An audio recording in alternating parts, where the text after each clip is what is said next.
विधानसभा ticket को लेकर engineer Iqbal ने रखा अपना पक्ष और जनता से की अपील। आइए देखते हैं ठाकुर द्वारा जनपद मुरादाबाद से बड़ी खबर।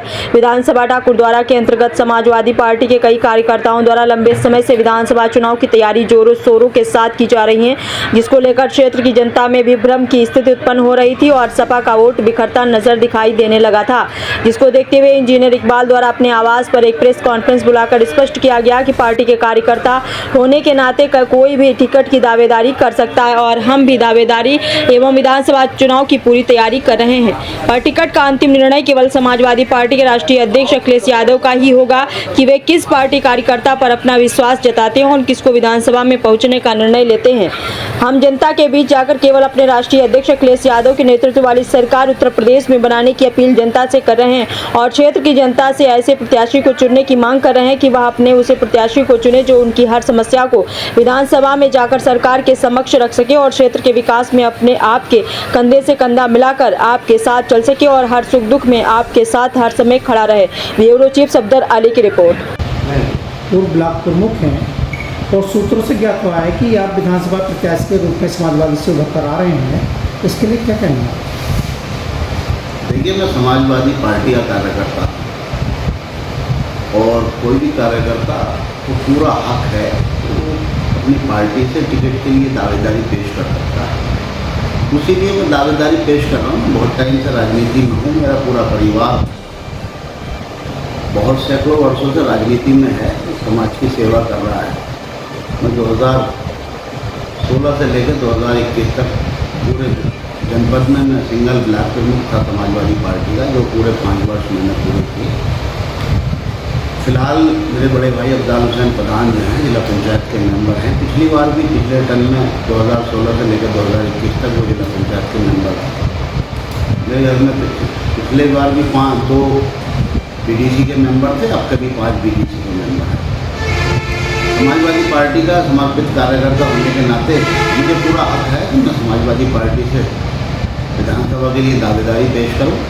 अब उसमें जो भी निर्णय पार्टी का आएगा सब लोगों को मंजूर होगा, मुझे भी नहीं। जैसे कि अभी आप क्षेत्र में निकलकर लोगों के बीच में पहुंच रहे होंगे, तो क्या लगता है आपको कि जनता आपका कैसा सहयोग कर रही है? देखिए, जो लोगों के बीच में पहुंचने का मकसद है वो सिर्फ 2027 में समाजवादी पार्टी की सरकार लाने के लिए है, टिकट की दावेदारी के लिए नहीं है। वो हम पीडीए पंचायत कर रहे हैं, लोगों के बीच जा रहे हैं, लोगों का प्यार हमें बहुत मिल रहा है और लोगों से अपनी बात रख रहे हैं, पीडीए के लिए बात रख रहे हैं। आने वाली 2027 में आदरणीय श्री अखिलेश यादव जी को मुख्यमंत्री बनाने के लिए बात रख रहे हैं।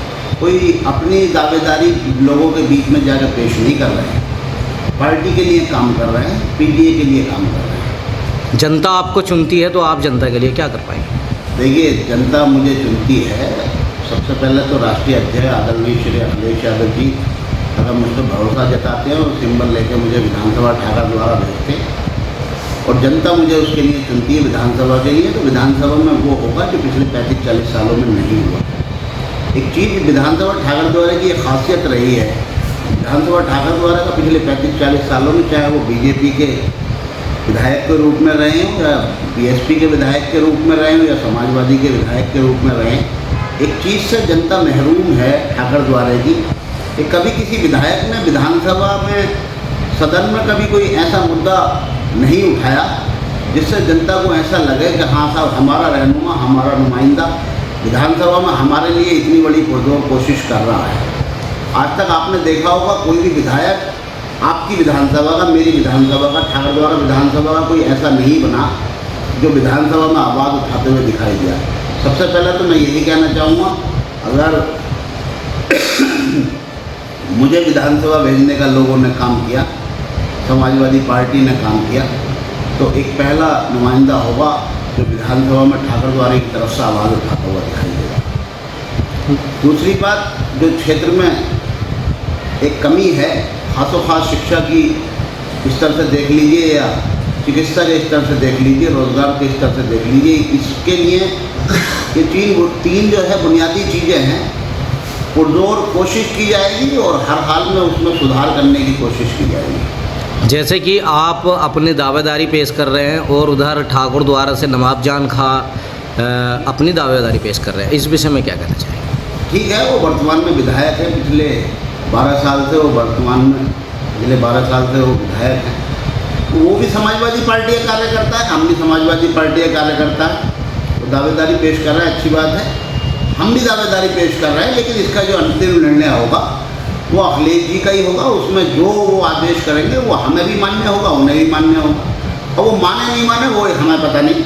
बाकी ये है कि हम समाजवादी पार्टी का कार्यकर्ता है, हम हमेशा से ही समाजवादी पार्टी में ही रहे हैं और इंशाल्लाह आगे भी समाजवादी पार्टी में रहेंगे। जो भी आदेश ऊपर से होगा वो सबके लिए सर्वोपरि होगा। हमारे चैनल के माध्यम से क्षेत्रवासी व जनता को क्या जागरूकता कराना चाहेंगे? आपके चैनल के माध्यम से इतना ही कहना चाहूँगा कि क्षेत्र के विकास के लिए आप लोग अपना नुमाइंदा चुनें, क्षेत्र के एकता के लिए, भाईचारे के लिए अपना नुमाइंदा चुनें। क्षेत्र की जो समस्याएं हैं उन्हें ऐसा नुमाइंदा चुनें जो वो विधानसभा में जाकर उसे रख सके। अगर जो आदमी बोल नहीं सकता तो उसके ऐसे व्यक्ति के लिए आप अपना टाइम खराब ना करें। सरकार 2027 में समाजवादी पार्टी की सरकार बन रही है। अगर किसी ऐसे व्यक्ति को आपने चुना, चाहे वो किसी भी पार्टी से हो, जो सदन में अपनी बात नहीं रख सकता हो, तो ऐसे व्यक्ति को ना चुने और ऐसे व्यक्ति को ही चुने जो जनता के बीच रहे और जनता के लिए काम करे और आगे सदन में अपनी बात रखकर जनता के लिए कुछ कर सके, कुछ करने की चेष्टा हो, उसके मन में कुछ ये बात हो कि हाँ मैं क्षेत्र के लिए कुछ करूँगा। देखिए ऐसा है, वो चुनावी दौर होता ही ऐसा है कि वादे करते हैं लोग, लेकिन मेरा और मेरे परिवार का आप पिछला जो इतिहास है वो आप टटोल कर देख लीजिए। लोगों के लिए किस तरीके से मेरे यहाँ हमेशा दरबार खुले रहते हैं, जनता दरबार लगा रहता है। आप 10-20 दिन यहाँ रुकिए, आपको पता चल जाएगा कि कौन लोग काम कर रहे हैं, कौन नहीं कर रहे हैं काम। जहाँ तक बात रही कुछ करने न करने की, 3 मेन मुद्दे मैं लेकर चल रहा हूँ जनता के बीच में: शिक्षा, चिकित्सा और रोजगार। दुनिया में कोई से भी देश आप चले जाइए, अगर वो देश तरक्की कर रहा है, डेवलप हो रहा है, तो उसके पीछे 3 बुनियादी चीज़ें हैं: वहाँ का रोजगार, वहाँ की चिकित्सा, वहाँ की शिक्षा। ये 3 मुद्दे हैं। निधि का काम आता है, लोग करा देते हैं, लेकिन ये सफिशिएंट नहीं है। इंफ्रास्ट्रक्चर की जो बुनियाद है वो इन 3 चीज़ों पर है। सर एक बात मैं चाहूँगा, मैं समझे, देखिए आज़ाद समाज पार्टी अभी जन्मी है। समाजवादी पार्टी बहुत पुरानी है। समाजवादी पार्टी आपने देखा होगा पिछले बहुत टाइम से बुनियादी चीज़ों को लेकर ही काम कर रही है। जब 2012 में अखिलेश जी की सरकार बनी तो आपने देखा होगा हर वर्ग को उन्होंने फ़ायदा पहुंचाने की कोशिश की। जहां तक आज़ाद समाज पार्टी की बात है, अभी नई है। एक सांसद हैं उनके जो खुद राष्ट्रीय अध्यक्ष हैं। समाजवादी पार्टी का हिंदुस्तान में 3रे नंबर की पार्टी है। इस बारे में मैं बस इतना ही कहना चाहूँगा कि जो पीडीए की असल हितैषी है वो समाजवादी